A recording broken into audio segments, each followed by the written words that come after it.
Stop what you are doing. For just a moment, listen. Not to my voice, but to the silence in your room. Can you feel it? The quiet hum of existence, the gentle ticking of a clock you usually ignore. Now, imagine that clock has only 5 minutes left on it. 5 minutes until everything you know as your life, your world, your chances, ends. This is not a threat. It is a perspective. A perspective whispered from a place where time has no meaning, because it has already run out. What you are about to hear is a symbolic testimony.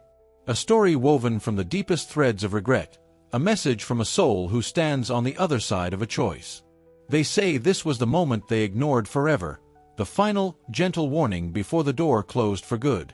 This is not a story about great, cinematic sins. It is about something far quieter, far more common, and perhaps far more dangerous. It is the story of the last chance that was treated like any other day. The promise of this message is simple. By understanding the moment they missed, you might just recognize your own. Because that moment is not a loud thunderclap from heaven. It is a quiet knock on the door of your heart, a knock that is so easy to ignore when the world is making so much noise. Today, we listen to an echo from eternity, a warning about the subtle poison of later. The voice that speaks is not angry. It is hollowed out by an eternity of understanding. It begins not with a roar of damnation, but with a sigh that could shatter stone. It sounds like the wind through a barren tree, and it says, "I ignored the signs." They were not grand visions or burning bushes. They were far simpler than that. I ignored the feeling in my gut when I told a small, convenient lie. I ignored the sudden, piercing beauty of a sunrise that seemed to be pleading with me to just stop and feel gratitude for one single, uninterrupted minute. I ignored the impulse to call a friend I had wronged, to say the simple words, "I'm sorry." These were the signs. Not demands, but invitations. Each one was a gentle knock on the door of my soul. A quiet whisper in the midst of a loud life, saying, "Turn here. Look up. Be still." But the world was so loud, and my ambitions were louder still. The knocks were so easy to dismiss as mere emotion, as fleeting thoughts, as inconvenient interruptions to my very important schedule. And I thought I had time. Oh, the arrogance of that thought! I treated my life like an infinite resource. Time was a vast ocean, and I was merely on the shore, planning to set sail someday. Tomorrow. Next week. After the next promotion. When the children were older. When I was more financially secure. When I had less on my mind.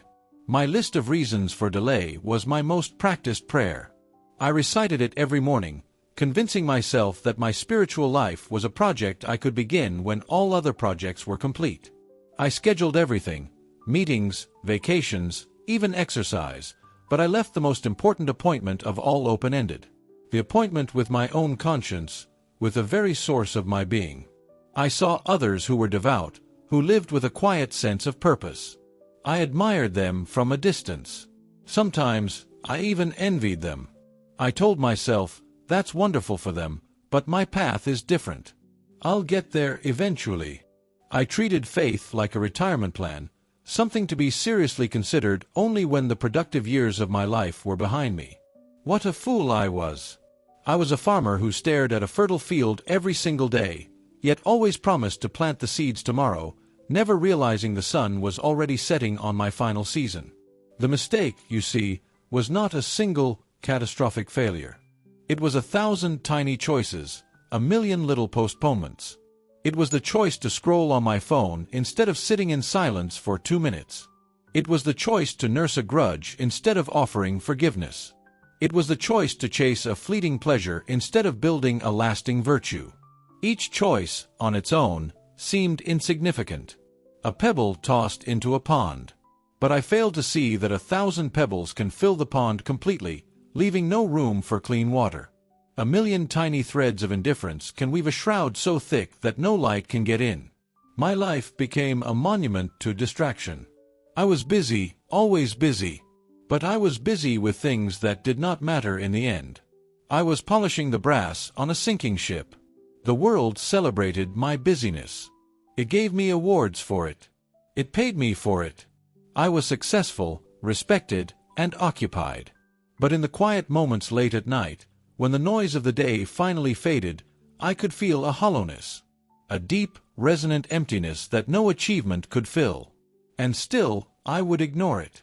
I would turn on the television, pour a drink, or plan the next day's schedule, doing anything to avoid the silent question that echoed in that empty space.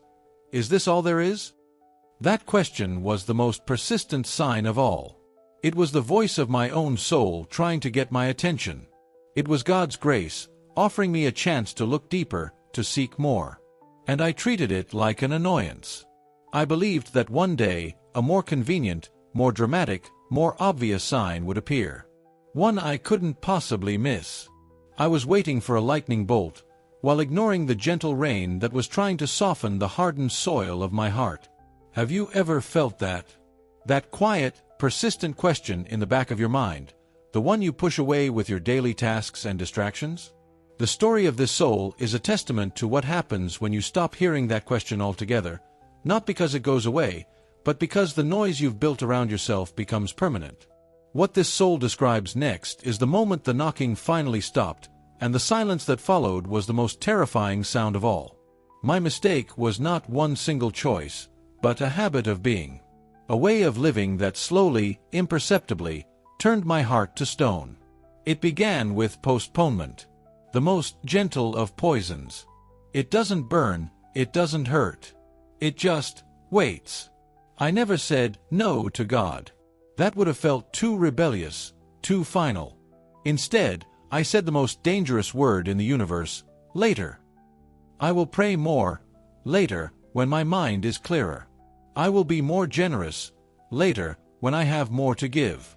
I will forgive that person, later, when the hurt has faded. I will seek truth, later, when I have read all the right books and am better prepared. Later was my shield against the present moment's call. It felt so reasonable, so prudent. But the perfect moment never came. The clear mind was always cluttered with new worries. The abundance I waited for was never quite enough. The hurt I expected to fade simply burrowed deeper with time. I was waiting for a convenient season for my own salvation, not realizing that the only season I was ever given was now. Each later was a small betrayal of the present, and the present is the only place where grace can be found. To make postponement possible, I needed a constant companion, distraction. My life was a masterpiece of distraction. I filled every empty space with noise, with tasks, with information. I took pride in my ability to multitask, not seeing that I was actually doing nothing of eternal value. I was just shuffling deck chairs on a ship I refused to admit was drifting aimlessly. The phone was my rosary of distraction. I scrolled through the lives of others, through endless arguments and fleeting entertainments, all to avoid the great silent task of confronting my own life. I filled my ears with podcasts and music, not for the joy of them, but to ensure there was never a quiet moment for a difficult thought to arise. I worked relentlessly, not just for provision, but because the exhaustion it brought was a welcome anesthetic for my soul. I mistook this constant motion for progress. I mistook this flood of information for wisdom. I was drowning in a sea of triviality, and because I was flailing my arms so frantically, I convinced myself I was swimming towards a distant shore. I was not. I was simply tiring myself out, making it easier for the current to pull me under. And from the marriage of postponement and distraction, a terrible child was born, indifference. This was the final stage. The slow cooling of the heart. In the beginning, when I would ignore a call to do good, I would feel a pang of guilt. A small, nagging voice would whisper that I had missed an opportunity. I learned to silence that voice. Eventually, the voice grew faint. The pang of guilt disappeared. A call to charity became an annoyance. A person's suffering became a statistic. A moment of potential spiritual connection became an interruption to my schedule. The world, which once seemed filled with moral texture and spiritual significance, flattened out. It became a two-dimensional stage on which I pursued my own comfort and security. I didn't hate God. I didn't hate goodness. That would have required passion, an investment of energy. No, it was far worse. I simply stopped thinking about them. They became irrelevant to my daily calculations. My moral compass no longer pointed north, it just spun aimlessly, always settling on the direction of my own convenience. This, I now understand, is the true death of the soul, not a fiery rebellion, but a slow, creeping frost. I thought this state of being was peace. I mistook the numbness for tranquility. I had successfully insulated myself from the sharp edges of life, from guilt, from responsibility, from the call to be more than I was. I had built a comfortable, quiet fortress around my heart. But the silence inside those walls was not the silence of a peaceful temple. It was the silence of a tomb. And for the longest time, I lived in that tomb, believing it was a palace. But what happens when the foundation of that tomb is shaken? What happens when a reality you have ignored your entire life decides it will no longer be ignored? The next part of my story is about that moment. The moment when the silent, comfortable darkness was shattered by a single, final truth I could not postpone, distract myself from, or be indifferent to. The moment of the turn did not come with thunder or lightning. It did not come in a great crisis or a dramatic confrontation. It arrived on a Tuesday afternoon, a day like any other, filled with the same meetings, the same errands, the same low-grade anxieties. I was sitting in my favorite chair, looking out the window, distracted by a list of things I still needed to do before the end of the day. And then, it happened. A silence fell. Not just in the room, but inside me. The endless chatter of my mind, the constant hum of my to-do list, the background noise of my ambitions, it all just stopped. For the first time in as long as I could remember, there was absolute, profound stillness. It was not a peaceful silence. It was a heavy, expectant silence, like the air just before a storm breaks. In that silence, my perception began to shift. It was as if a veil I had been wearing my entire life was slowly being lifted from my eyes. The room around me looked the same, but I was seeing it with a terrifying new clarity. I saw the dust motes dancing in the sunbeam, and each one seemed to be a universe of lost moments. I saw a photograph on the shelf of my family, and for the first time, I didn't see a happy memory. I saw the people I had failed to truly love, the conversations I had cut short, the moments of connection I had traded for work. My entire life, which I had always seen as a long road stretching ahead, suddenly collapsed into a single point. It was this moment. Right here. In this chair. I understood, with a certainty that froze my very being, that all the laters I had collected had just run out. The great ocean of time I thought I had was a mirage. I had been standing in a puddle all along, and it had finally evaporated. This was the perception of the end. Not a physical feeling, but a spiritual one. It was the soul's sudden, shocking awareness that the game was over. I had reached the end of the book, and I suddenly realized I had skimmed every single page, waiting for a better chapter that was never going to come. The final page was here, and it was blank. Then came the regret. It was not a feeling I had ever known. The small guilts of my life were like pinpricks compared to this. This was a tidal wave. It was an all-consuming fire of sorrow. But it wasn't sorrow for the bad things I had done. It was a searing, agonizing sorrow for the good I had failed to do. For the love I had failed to give. For the kindness I had withheld. For the beauty I had refused to see. I saw every invitation from grace I had ever received. The homeless man I passed without a second glance. The difficult truth a friend tried to tell me that I brushed aside. The overwhelming feeling of awe looking at the stars one night, which I quickly suppressed because it made me feel too small. Each one was a hand reaching out to me, and I had swatted them all away. I saw that my life was a beautiful instrument that I had been given, and I had used it as a hammer to build walls. I could have made music that would have echoed into eternity, and instead, I created only silence and closed doors. The weight of what could have been, the sheer, breathtaking beauty of the life I was offered but never truly accepted, crashed down upon me. It was the moment of final choice, but the choice had already been made, piecemeal, over a lifetime of tiny decisions. I had chosen the fortress. I had chosen the numbness. I had chosen distraction. And now, the bill for all that comfort had come due. The price was everything. I felt a gentle click, a sound that was not a sound, like a lock settling into place. The door I had spent my whole life ignoring had just quietly closed. And on the other side of that door was not fire or demons, not in the way you imagine them. It was something far more subtle and far more complete. It was the full, unshielded, eternal reality of the self I had built.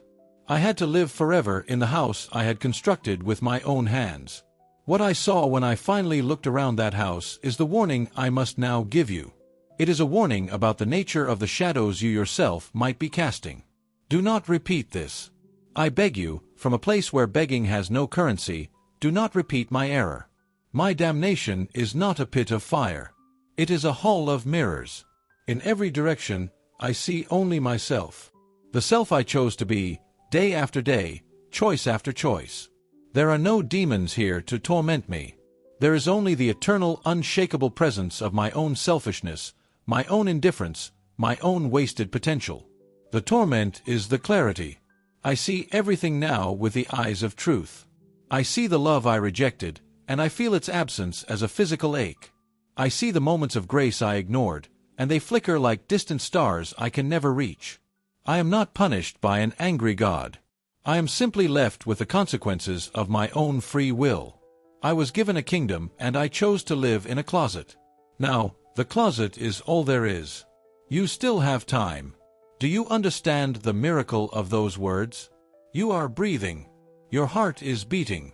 The sun will rise for you again tomorrow. Time, the very thing I squandered, is your most precious, most sacred possession. It is not an empty container to be filled with distractions. It is the fertile soil in which your eternity is growing. Every second is a seed. You can plant seeds of love, forgiveness, and awareness, or you can plant seeds of indifference, resentment, and distraction. The harvest is guaranteed. Do not wait for a grand sign. The signs are already all around you, in the quiet moments you try so hard to fill. The sign is the person in front of you who needs a kind word. The sign is the sudden feeling of gratitude for a simple meal. The sign is the voice of your conscience, that quiet, persistent whisper you have learned to ignore. That is the voice of God. It does not shout. It invites. Do not believe the lie of later.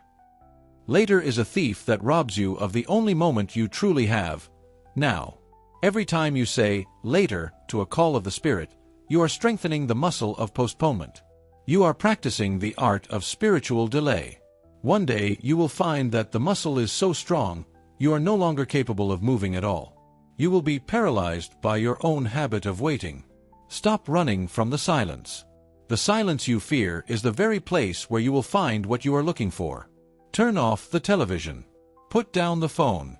Sit for 5 minutes, just 5 minutes, and do nothing. Listen to the rhythm of your own breathing. Feel the presence of your own life. In that silence, the superficial anxieties of the world will begin to fade, and the deeper questions of your heart will have a chance to surface.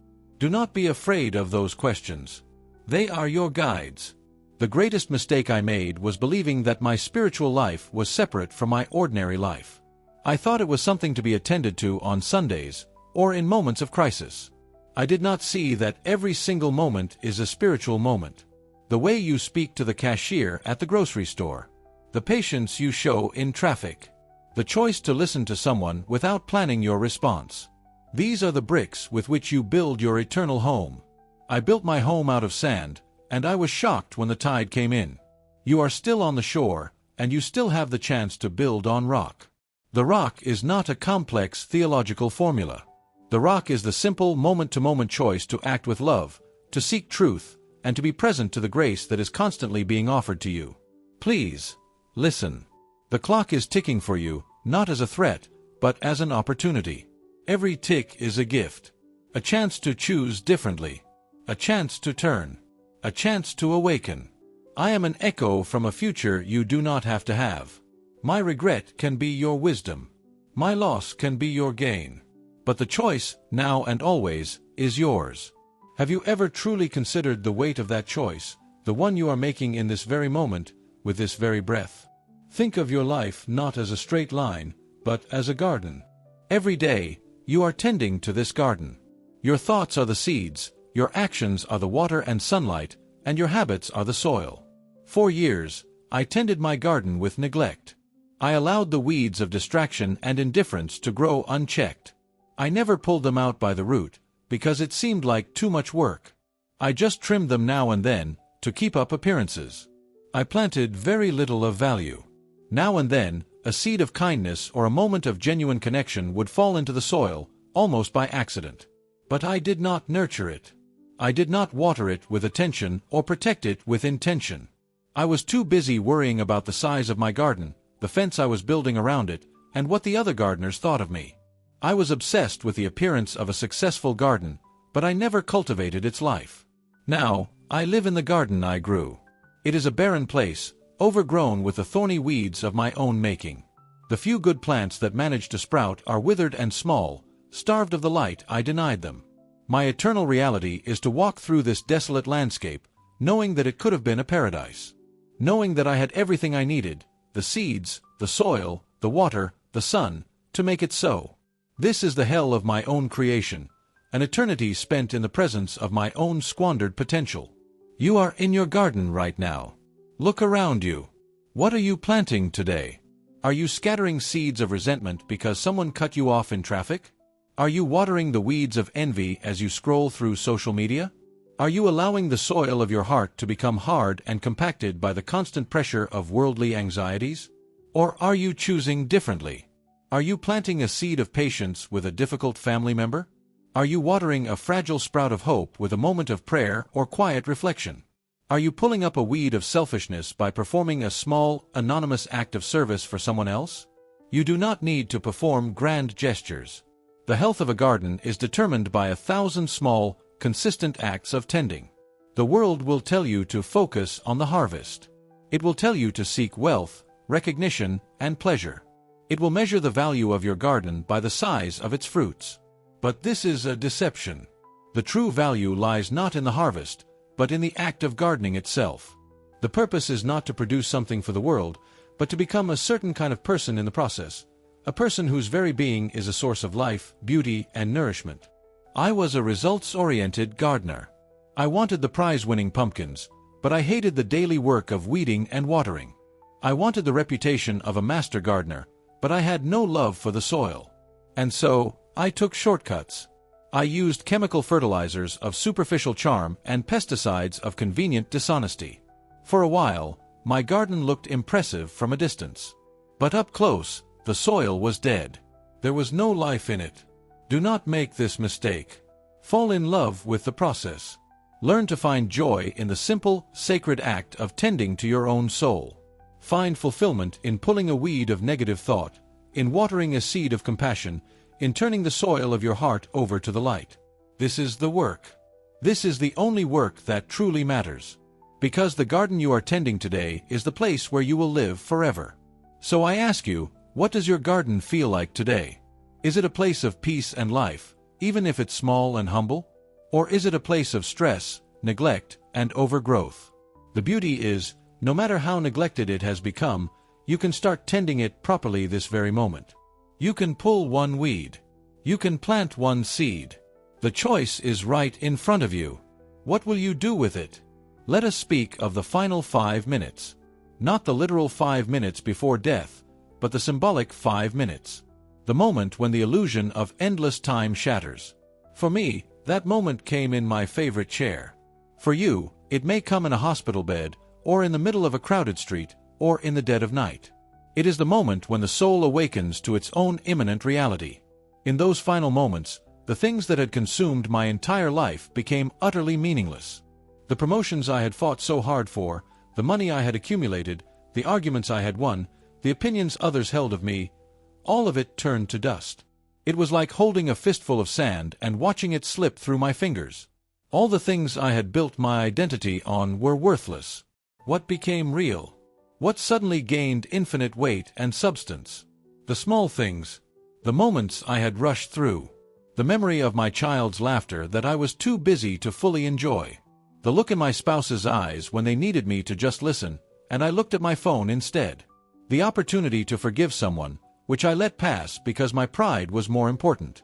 These small, seemingly insignificant moments of connection, of love, of grace, these were the only things that had any reality in the end.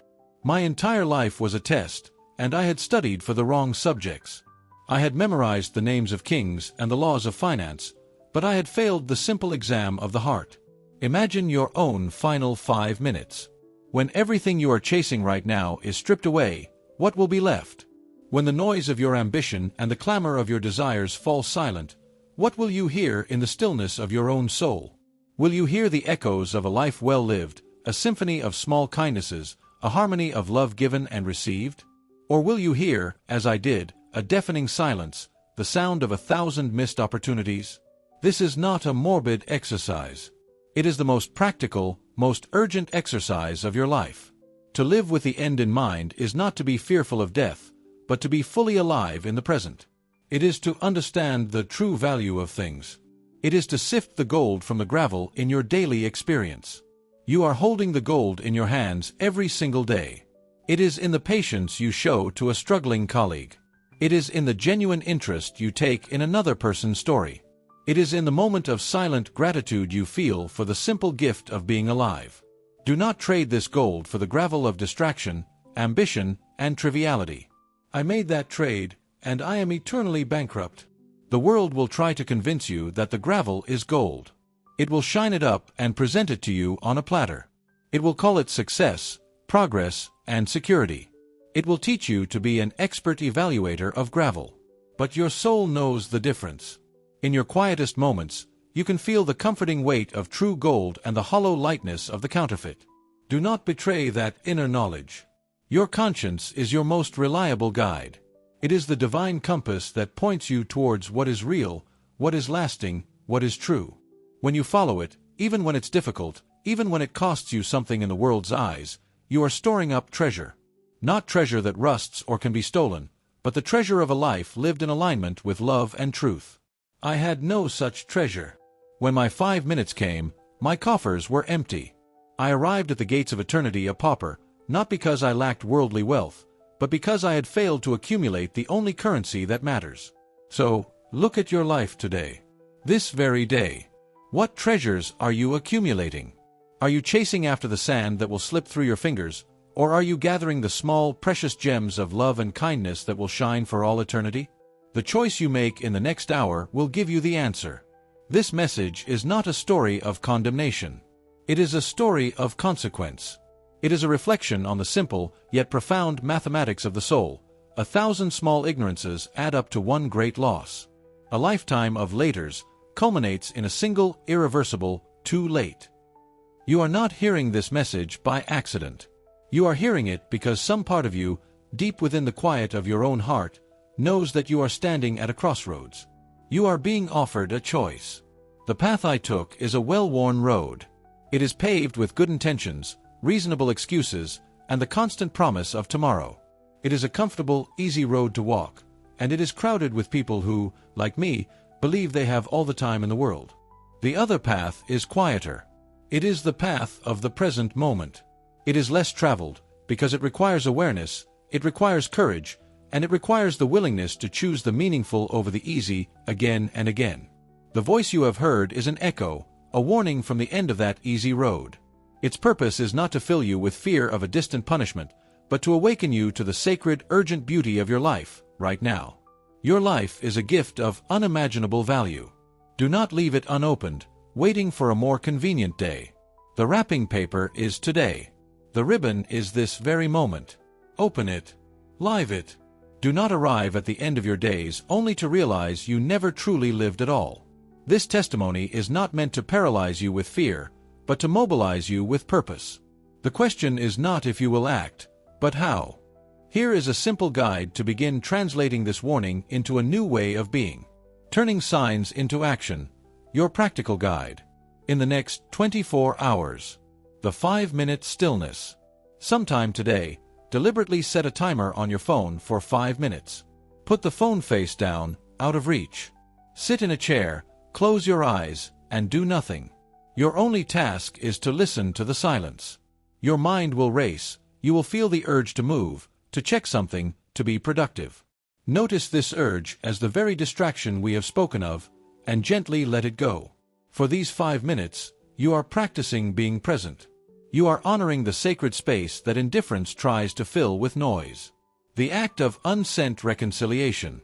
Think of one person in your life towards whom you feel a sense of regret, guilt, or unresolved conflict. It could be a small argument or a deep wound. Before you go to sleep tonight, open a notebook or a blank document and write the message you wish you could send. Write the apology, the words of forgiveness, or the expression of gratitude you've been postponing. You do not have to send it yet. The goal is to confront the postponement and give form to the call of your heart. You are taking the first step from later to now. In the next 7 days, the daily gratitude anchor. Choose one routine you do every single day without fail. Making your morning coffee, brushing your teeth, waiting for the bus. For the next 7 days, transform this mundane act into a sacred ritual. As you perform it, you must name 3 specific, small things you are genuinely grateful for. Not abstract things like, my family, but concrete things like, the warmth of this mug in my hands, the sound of birds outside my window this morning, or the quiet moment before the house wakes up. This practice retrains your mind to see the grace you have been ignoring. The anonymous act of kindness. Once this week, perform a small, helpful act for someone with zero possibility of receiving credit or thanks. Pay for the coffee of the person in line behind you and leave before they know. Tidy up a common area at work or at home that isn't your responsibility. Leave a generous tip for a service worker with a simple note that says, "Thank you."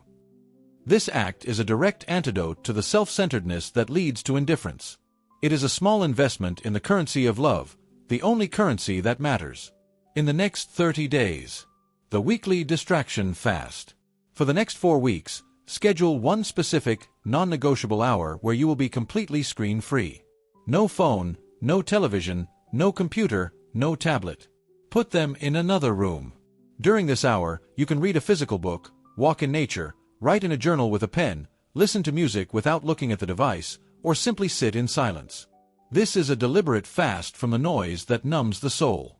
You are reclaiming your attention and creating a space where the quiet whispers of your conscience can finally be heard.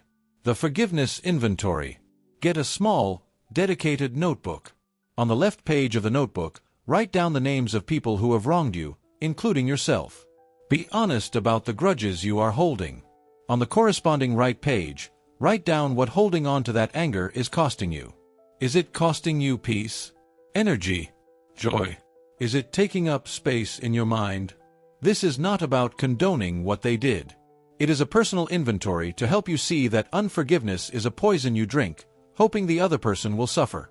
Over the next 30 days, reflect on this ledger and ask for the grace to begin the process of letting go, not for them, but for the freedom of your own soul. Your eternity is being decided not in your final moment, but in every moment you have left. Subscribe to the channel so you don't miss future warning messages. Comment what this message made you reflect on and tell us which city you are watching from. Share this video with someone who may need this reminder.